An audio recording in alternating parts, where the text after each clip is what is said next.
In the meantime, the Office of the Prime Minister, OPM, says it has started the process of addressing some of the issues that were raised in the town hall. At today's post-cabinet press briefing, the Prime Minister's press secretary, Naomi Francis, said discussions have already started.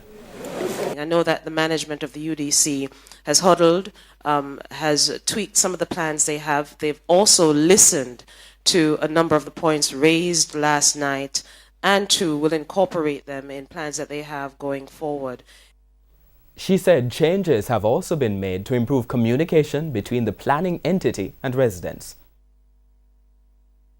The SDC will also be brought into the whole matter to ensure that the people on the ground will have some amount of communication going forward as well. Meanwhile, Dr. Horace Chang, who is acting as Prime Minister, says under the redevelopment project there will be dislocation but not displacement. Basically, you have a big area spotted out, like we had in Olympic, a small area with about 12 families.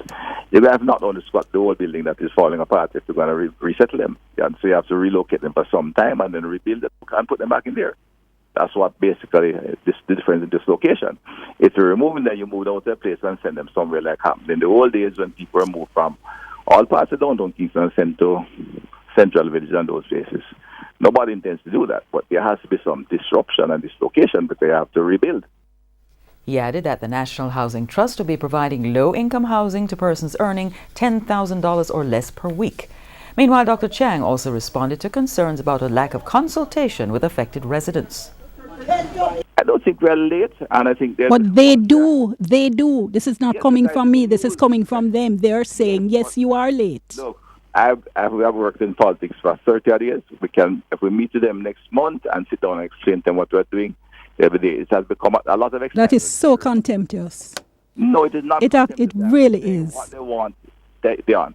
What the people are looking for, they want ideas, they want vision, and then they discuss the details with you. I can't just go down and say, what would you like to do with Kingston? Why? Because they themselves are not sure of what. No, in the center, this is where everybody says can't, but you can't, they are used to certain standards. What they'd be quite happy with if we just repair all the houses in West Kingston, in downtown Kingston. You give them money, they repair what they're doing, and as one lady said. But that's not enough for the future of Kingston. The acting Prime Minister was speaking on RGR's Beyond the Headlines with Dion Jackson Miller.